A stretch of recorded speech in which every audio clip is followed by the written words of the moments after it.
This episode of Scrolling to Death is sponsored by Bark Technologies. Bark offers parents advanced content monitoring for all of your child's devices.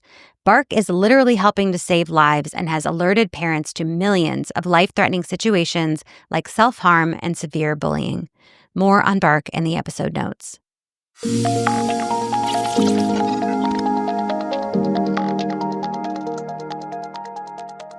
Welcome to Scrolling to Death. Today I have Denise Champney with me. You work in schools for over 25 years. You've supported students in grades K through 12 as a speech language pathologist, and you have your own practice. So welcome, Denise. Hi, thank you. Thank you for having me. Excited for this conversation. Sure. So, you have all of this experience watching kids in school over the last 25 plus years. I wonder if you could just start with talking about what changes you saw generally in the students. Sure.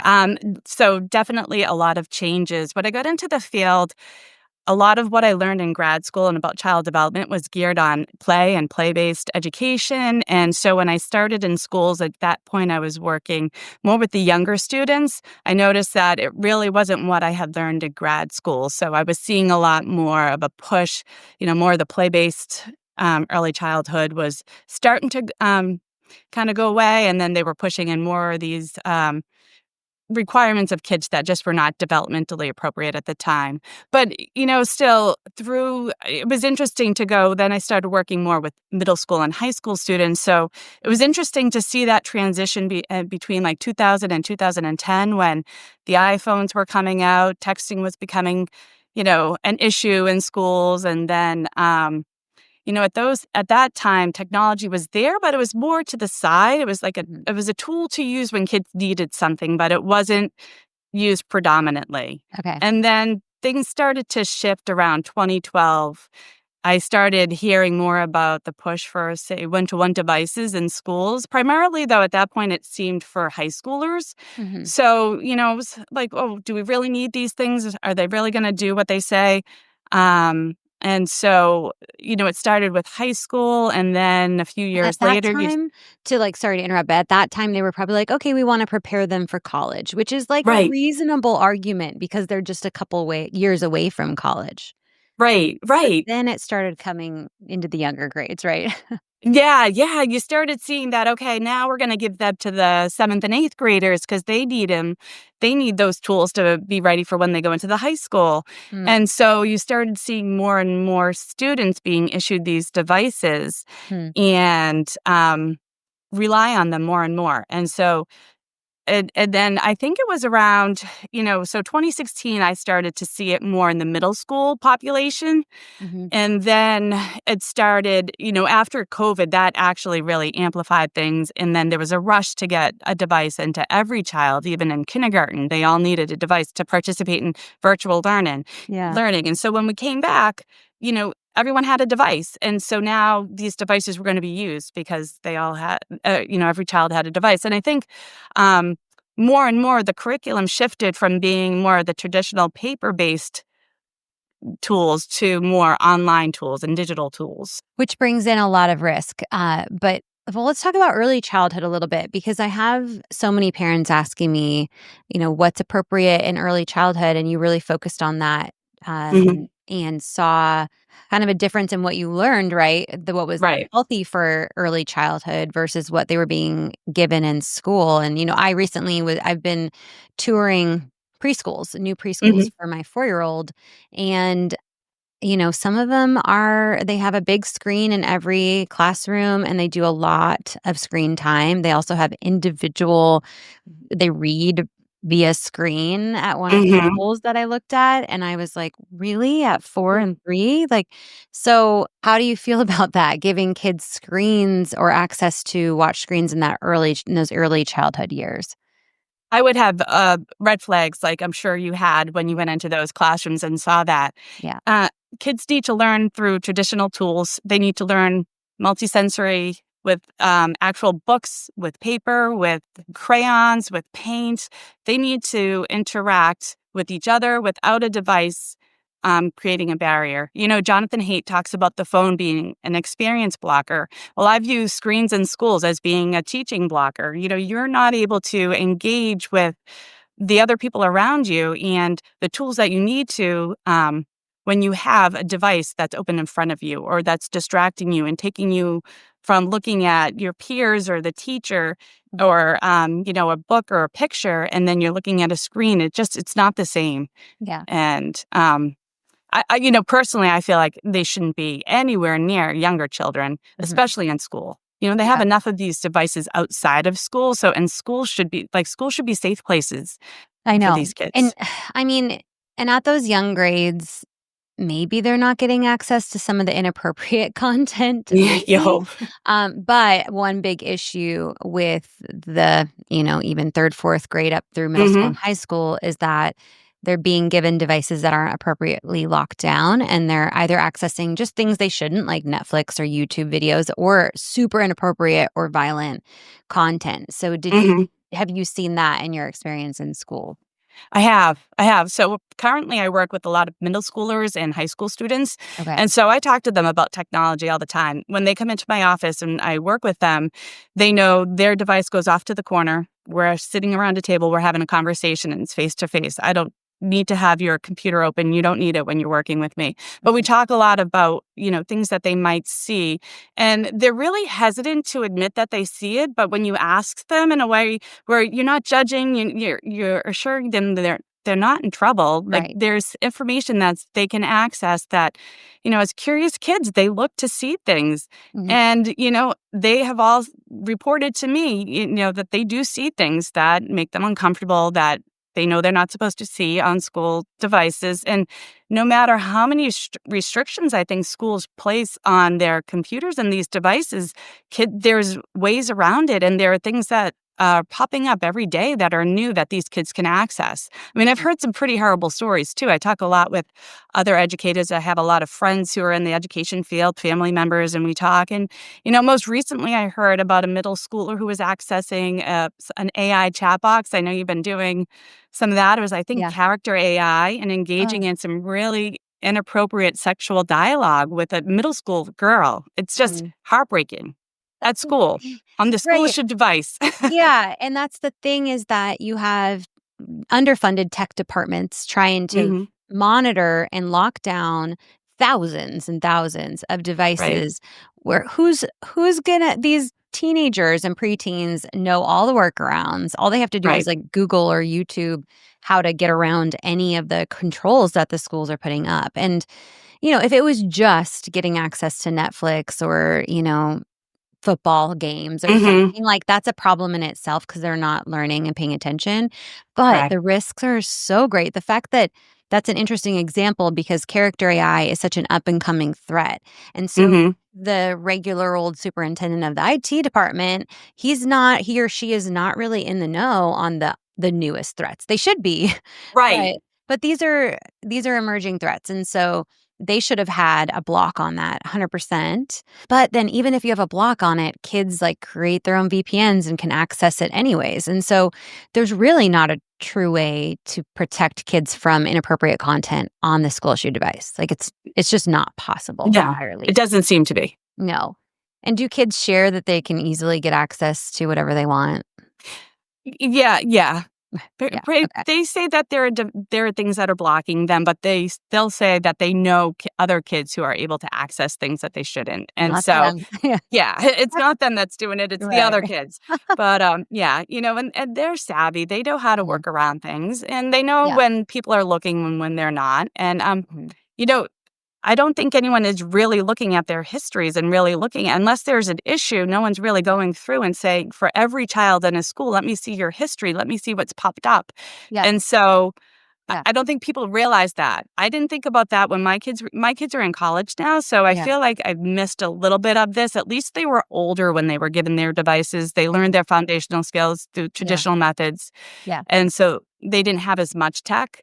But I never thought when they had their device to go look through the history on their device. I just Right. didn't think of it. They were using it for schoolwork. I didn't It must be think, safe, yeah, you know? exactly. It just I didn't occur know. to me. And Yeah. that's what I'll recommend parents, "Hey, go, like, look at the kid's iPad or Chromebook in class or when they bring it home," and they're like, "Well, Hmm. what do I look for?" And so I created a template at techsafelearning.org for, like, exactly what to look for on those, devices, but there's still other issues. So, there's a whole question of if kids are actually learning Hmm. from ed tech, and are they receiving a substandard education when they're learning through these devices? And a lot of the younger grades, particularly, have these gamified kind of apps where there's some Hmm. learning, but it's also a game. And so, what have you learned about the value of that type of educating? I've done a lot of research and looking into what the studies say about Yeah. learning and learning online. And the majority of the studies that are coming out now show, it has a negative impact on learning. So we know when you have a device open, it's easy to multitask and think about an adult. I have struggled myself. If I'm in a meeting, I myself might get distracted by other things that are on my device. So I can only imagine how difficult that is for a child who is expected to be learning through an activity that's online. And then they also have these tabs that are easily opened, and they often have multiple tabs open. Yeah. And often they need multiple tabs open. That's another thing, too. They're like encouraged to go research or to go look at another site. Or, Mm. if they're using an online reading program, they have to toggle between one page to another page. So it really disrupts the natural process of learning, and it makes it harder for that deeper learning. Mhm. And a lot of these programs they're gamified. So, kids will tell me they use iReady, the My Path program, and they just want to they're earning awards so they can go play some pizza game where they're just tapping on a thing. They've figured out a way. So they're just clicking so that they can get a higher point. So then they can go and buy certain things that they want for their kitchen. And it's not math. And Mhm. they also embed these games, and there's a lot of online programs being used for progress monitoring. So, NEWA is a program that has this MAPS program where, 3 times a year, students are using these programs for progress monitoring. So they're measuring how much progress they're making with reading and math, Mm. which are all great things to do. But they have these online tools that actually have built in, they call them brain breaks. And it's like a 5-minute where they have to play a game online, and that's their brain break. Oh It's my like the gosh. opposite. So, No, no, no. yeah. So it just, I don't know, the research just doesn't seem to support that that's how students learn best. Mhm. I don't feel as if it's been proven that, technology is more superior for teaching these foundational skills versus the traditional methods. Yeah, that's not there. We're not seeing the research showing Right. that it's working to teach kids on screens versus paper unless Hmm. it is funded by the ed tech company itself. Right, and even that research, it's really weak. They're able to put a spin on things to show that has a positive outcome. Yeah. And you know what? A lot of I think the issues with some of the research too is it doesn't grasp everything that goes on during the school day when you have a one-to-one device. So when we're giving these devices to kids and they have them near them, they feel as if they own them. So you're not able to really, measure that in research. You're not measuring the times that, because these devices are there, and the realities of it is that the teachers have to use them, and it's really difficult to manage. And so when there is a break, kids are opening up their computer, and they might be going on a video, playing games, Yeah. all of that those other times that it's being filled to use part Mhm. of their education, it's harmful, and it's taking away from so many other skills. Yeah. I think it's like 36 minutes for every hour spent on the devices are spent actually off task doing things Mhm. not related to the lesson. So Right. it's the distractions, it's the gamification, Mhm. uh, and now we have to worry about, like, AI coming in schools, and a lot of parents are asking me about that. You know, I interviewed a founder of an educational program recently called 2 Hour Learning, and Mhm. at their program, they learn on an personalized AI program in the morning for 2 hours, and then they have life skills workshops in the afternoons. But she talks about how engaged the kids are and how actually they learn twice as much in 2 hours as they do in a full school day at a normal school without the AI program that she's developed. So, what are your thoughts about integrating AI, Ugh. personalized AI platforms? I mean, I think we jumped in with both feet taking this technology in schools way back in 2010, 2012, and the results have been poor. Our scores are dropping. They've been dropping since the, inundation of technology in our schools. So AI, there's so much we don't know about AI, Mhm. and it hasn't been researched. It hasn't been vetted.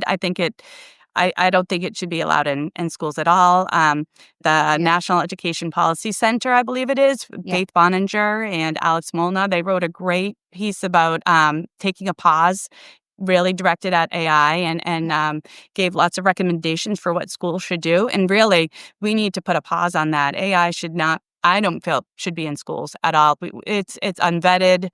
Um, when these computer programs, I mean, they're pretty much being used right now anyways. They call them computer adaptive programs, which is Mhm. essentially an AI type of a program. And that's what kids are using now for a lot of their curriculum. Yeah. And, when kids are sitting and they're using a computer adaptive program to do their math, there is no adult around to witness and see what's going on or what they're seeing with that math problem. So they're Mhm. not able to, and if a child struggles with something, the teacher isn't able to sit there and go, okay, let me look at the problem with you and help you figure out where you maybe struggled. That's an Yeah. AI program that's doing it. And there's so much that it's missing when it's doing that. It's not noticing whether a student didn't understand maybe a term or maybe the way the Mhm. wording was, or maybe Right. they just wrote the problem down wrong, or they're not writing the problem down and they're just tapping and clicking things on a device. Yeah. It's just so much gets lost Right. in that whole process. There's a new study, I'm looking it up, by Microsoft. Humans increasingly relying on generative AI in their work use less critical thinking, which can result in the deterioration of cognitive faculties. So, Hmm. literally atrophying your brain, which I is believe like, it.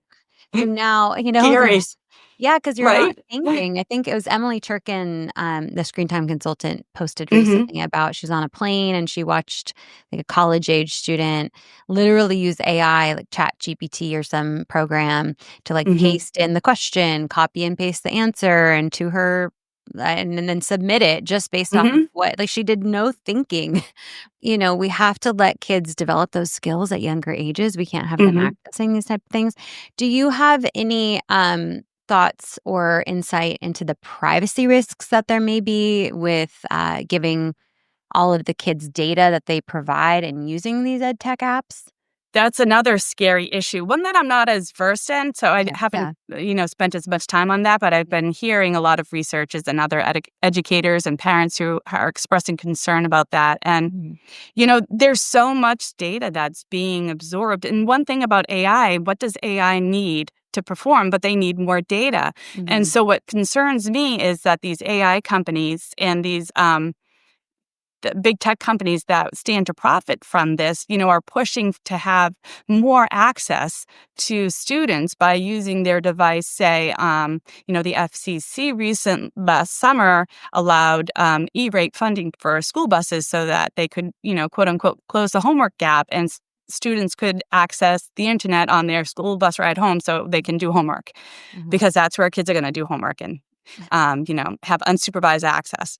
Yeah. So with that, but a lot of the AI companies were also, supportive of this because AI needs more data to create the personalized learning that Mhm. they claim to provide. And so how they do that is by getting and gaining and taking more data from students. And it's really scary because it seems every day you see a new, data breach somewhere. Yeah, and even scarier that a lot of the social and emotional learning assessments are moving to the iPads or Chromebooks as well. So Right. kids are inputting really personal Mm. and private information into programs that are saving that and potentially selling it or using it to advertise to them, manipulate their Hmm. decisions in the future when they're online, all sorts of scary things. And I did interview Andy Liddell of the EdTech Law Center recently. Yeah. So that will go up soon after this conversation. And we did talk about all those privacy risks in more detail. So listeners Right. can learn more from that one. Um, any other kind of digital dangers or risks that we didn't talk about related to kids learning from screens at school? Popping in here to tell you about the best phone for kids, and that is the Bark phone. If you don't want your kids signing up for social media, an iPhone is not going to do it. They will find their way around the parental controls. The Bark phone starter plan comes with talk and text only. If and when you're ready to start integrating social media access or more apps, there are advanced plans available that offer social media, but not without your approval. Plus, the Bark phone has advanced content monitoring, which will send you alerts of potential dangers. If your child already has an iPhone or an Android and you don't want to switch it up, please layer on Bark parental controls as a baseline. You can set screen time rules, block certain websites and apps, get alerts, and a ton more helpful options for parents. Also, check out the brand new Bark Watch. I don't think we recognize how much kids are losing by having a screen and being expected to learn to read and to do math skills when there is a screen in front of them. And, the whole math thing just kind of makes me crazy because I think about my own way of doing math and Mhm. how we do math and how we learn math best is by writing things down and, using manipulatives and being able to go back and reread a question.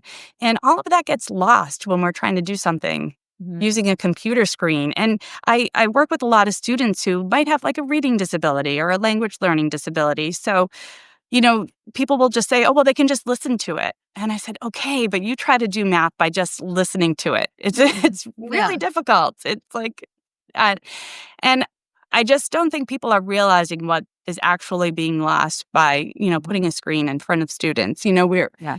We were pushed this narrative that it was going to personalize and that it was going to be engaging and that Mhm. kids were going to become these self-directed learners. And it's just, the money behind the push for these products and the hands of kids is so significant, and the profits that tech companies have been making, and especially like curriculum companies too, they have shifted their business model and are using a lot more digital products, and their profits are increasing as students' performance are decreasing, and that is just, you know, we've been even spending more on education. There is a site that I came across recently where you could see how much your state was spending on education versus inflation and where test scores are going. So as we're spending more on education and it's above inflation, so it's taking that into account, and our scores continue to drop, I just I just don't understand why we're not saying, "Hey, look at the huge thing that has been happening over the past 10 to 15 years, Right. and why aren't we doing something different?"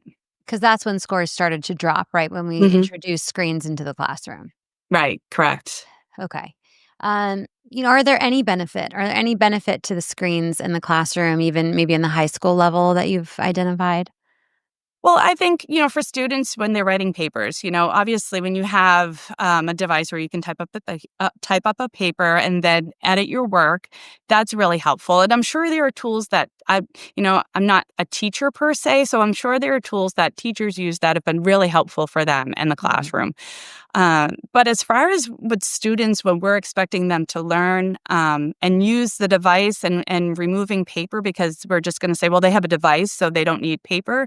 I think it's really something we need to step back and look at and reevaluate.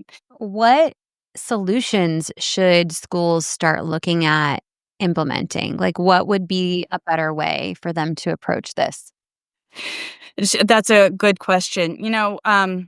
One thing I do want to point out, though, too, is because so much of what is being directed at schools comes from the state departments of education, and Mm. they're getting stuff that's pushed from the education department. So it's Yeah. all being pushed down, and a lot of this technology is coming from above. So, with these curriculums, they talk about high quality curriculum materials, and state departments will, required districts to use this high quality curriculum materials, but those curriculum materials are being evaluated by organizations that are funded from tech. Mhm. And they're only looking at curriculum based on whether it's usable and its usability and its connection to the Common Core standards, which Okay. is so much funded by big tech. So Yeah. even if you go to a school district and say, I don't want my child to be using technology, the realities of it is they have to use the technology because that's the curriculum that's being pushed by the district that's coming from the state. Yeah. So, And so that's what parents have. happened in my case with me trying to opt out, right? I was told Mhm. they're not allowed, they have to give my child access to a device at Right, school. right. And so there was no option. And so we had to leave the school. Yeah, yeah, and that's how it is in so many schools. And teachers recognize that the devices are distracting. When I talk with other teachers or friends, everyone's like rolling their eyes. We're like, these computers, Yeah. but it's really out of their hands. But you know what? That being said, there are things that you can do. Like for myself, I have trained my students to, when they walk into the office to come work with me, they know their computers go onto a desk off to the side. So it's not near them. So they can't just like take them and open them. Because I work with small groups of students. I found my students were just, if they had it right next to them, they would just open it up and be like, oh no, let me see. Let me show you something. Or I want to show. And it was like, what are you doing? We Yeah. don't need this right now. It was really so, putting them to the side, I think bringing computer carts back would be great. Mhm. Yeah. But, and parents, if find yourself, your child needs to use this device for school, try to, talk to the teacher and see how much, they can maybe control and scale back on the technology and the classroom. Mhm. Request paper copies. Sometimes I have to encourage for my students who do struggle to learn to read using a computer or to write using a computer that they request paper copies of activities so that they have the time to reflect and to go back and use all those tools that were so important for us learning, like, Yeah. that they could do to help them. And so there are lots of things parents can do. And I think Mhm. even, starting with the teacher, because a lot of teachers, like you said, they don't like it and they're willing to make adjustments. And maybe there's multiple parents in the class who are like, can we cut screen time down to 20 minutes or Right. less? Or can we, have paper options instead of this math game? And so maybe you can get together with several parents to make that request. And the teacher's usually willing, from what I've seen, to make some adjustments. But I think parents can think about going even higher to the principal or Mhm. the school district to request, depending on how locked down. Some devices are less locked down than others, Right. and then what should schools be thinking about? And one suggestion I would make is get rid of one-to-one entirely all the way through middle school, and that you mentioned the computer Mhm. cart. I think when you talked about the kids feel like they have ownership over the device and they Mhm. get to bring it home, and that gives them lots of time to figure out how to get around all the restrictions, and Right. the more time they spend on any of these platforms, the more likely they are to see some of the bad stuff. So, are there any other suggestions you would make to schools because I think is some flexibility. Yes, they have to use them at the current moment, but there's Mhm. some principals and other schools in our district who don't like them, so they use them less. So, is there Right. any other suggestions you'd make to schools? No, like you said, definitely I wanna reiterate, like, younger kids, K through 5 are, there shouldn't be one-to-one technology for students at that age. It's harmful. They need to learn through other ways. It's creating a barrier. So any way you can remove that screen and that technology and put it off to the side is going to just create distance. We even know from ourselves, like, if we have distance from our own cell phone, it Mhm. helps to not constantly be thinking about it. So if we can remove these computers and these devices and, especially in middle school, you try to not send them home with them at night. If that could be a recommendation. Huge. Yeah. Huge, when Yeah. you come in, putting them off to the side. I mean, I understand they're needed for certain things, but if you could have a spot where you put them so that when you are teaching, it's not there. It's not easy for them to just open it up and flip it open and then start scrolling or doing something else online. Mhm. Um, any way to remove distance and anytime you can use paper is use paper. Go, Mhm. get as much paper, get books back in kids' hands. We really, I think, forget how important it is to be reading from actual paper and from a book. And I think we need to get those books back into kids' hands because what we're seeing is kids they don't have the stamina to read. I think I saw an article recently about at elite colleges, they have to cut back on the number of books that they're reading for a semester because the kids don't have the stamina to read like they used to. Yeah. And we are on the cusp of, I think, a big movement. We have the whole country of Sweden right now, who was one of the Right. first ones to integrate technology into the schools and get rid of paper and paper textbooks. And now they're reversing that entire decision and getting rid of Hmm. the screens and bringing back paper, even though it's costing like tens of millions of dollars. And Right. so and that research, because we're seeing the research is there that kids learn better from paper, and then they don't have all these distractions, inappropriate content. We didn't talk about predators getting access to kids at school on the school shoot Right. devices. There's just endless I know. issues. There So, are. ugh, I um, liked I was thinking the other day, like, can you imagine, say in the '80s, there was a big publisher who had a giant book, say for history, that went out, was dispersed to a bunch of students, but in there was harmful, like, images yeah, that they weren't supposed to see by accident. yeah, Would we just say, "Oh, just rip those out when you see them," or like, "Shame on you, kid, for looking at them," or we yeah, would say, "Oh my goodness, take these books out of the classroom. We need to get rid of them. There's harmful content." Yeah, it might not yeah. be That would be everywhere, but it's funny, a funny visual, because you could have like predators would have ads, like "Call me at," right, like right. that's what we're talking about. I Like, know. oh my gosh. And so, okay, so I'm so glad that you are being really vocal about this, and you're part of the Screens in Schools work group at Fair Play, right? Correct, correct. So, and that is something that any parent can join. You don't have to work for a school, but if you are wanting to become part of these conversations and do more in this area, can you talk a little bit Mhm. about the Screens in Schools work group at Fair Play?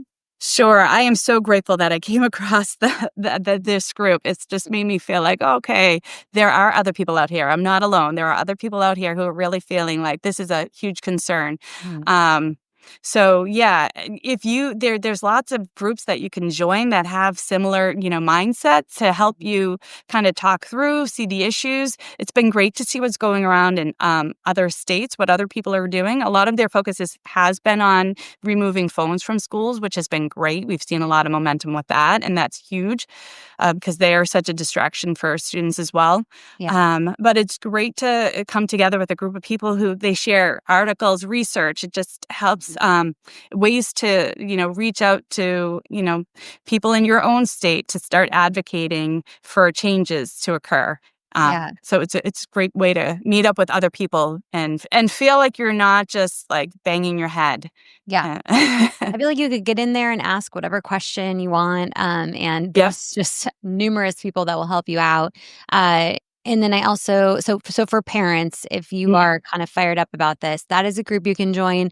Also, my Tech Safe Learning Coalition, so techsafelearning.org, Yep. lays out the digital dangers of these screens at school and templates so you can use to advocate at your school. So we're trying to, give you guys as much as possible to keep your kids safe, but also take it a step further and try to protect other kids, because Right. we can no longer say this just is how it is, and there's nothing Right. I can do about it. We're giving you really simple things to do, groups to join. Hmm. Is there anything that we didn't cover that you wanted to make sure to touch on today? I think people need to really recognize that the profits behind these products, because Mhm. essentially they are products that are being placed in front of our kids and during the school day, and Yeah. the research just isn't there to say that it's superior. And there are so many unintended consequences that are harmful by giving a child a device to use, for their learning. So, It's perfectly summarized. That's yeah. yeah. Do you want to plug your Substack? Are you active on there? Sure, yeah. So if people want to see what I'm writing about, I do have a small Substack called From Someone Else's Shoes, where I just write things that I'm feeling, it helps me kind of think through the process of what I'm thinking about and what I'm concerned about. And I also will write articles for Restore's Childhood Substack. That's another Substack that they're doing some great work about, you know, keeping in mind the harms that COVID created for kids, and they're coming up with a documentary Okay. that's going to be released in a few months, I believe. Wow. So they're another great Substack, and restore childhood. That's really what I need to get back to, and restore what we know is healthy for the developing child and the developing Mhm. brain. We need Yeah. to get back We to know that. that it's good for them to learn face to face and hand to paper. Right. That has worked for hundreds, Right. not thousands of years. Right. Just You know? because they're born in a time where everyone has a device doesn't mean that their brain is just automatically going to start learning that way. We're humans first, and we need to remember that and, really um, push that human interaction. And also, I think, one other thing parents should be aware of too is like when they're hearing things coming from organizations, I think people don't always realize that a lot of these organizations are funded by big tech and do have sponsorship and partners with big tech. And so when, researchers are coming out and saying, oh, well, educational technology isn't harmful, well, maybe look a little deeper into who is providing that research and who's funding the research because, Yeah. our brains, I don't think, really know the difference between educational screen time and recreational or junk screen time. I don't think there's and what do we call educational? When you I add don't an know. I addition know. problem in there, like what's the threshold for something educational versus just a game or even, you know, I know. And I think too for parents, there are schools that are prioritizing classical learning and face to mhm, face interactions. And it doesn't have, there's Waldorf and there's the expensive private options if you can afford it. But I was able to right. find a classical charter school for my kids that they're really enjoying that and having no screen time. And that makes me really happy and content that they're safe. But now I'm Mhm. like, what about everybody else? Yeah. Um, so yeah, just know that you have options. You Mhm. have a say. We have a right to be reviewing our children's devices and asking lots of questions. Yeah. Um, asking the school to tell us what the educational value of these products are, and then checking those studies to see who they're funded by. Right, So, right. you know, Yeah. don't just take it all at face value. So I think, Right. we've learned a lot today from you, Yeah. Denise. And thank you for this conversation and for everything you are offering. I love seeing what you have to say in the Screens in Schools work group. You always bring up some great topics and conversation Thank you. starters. Yeah. And I think that's it for now, but let's keep chatting on this topic. It is Great. ever changing and hopefully moving in the right direction. Hopefully. Yeah. Thank you so much for having me. Thank you, Denise. Alright.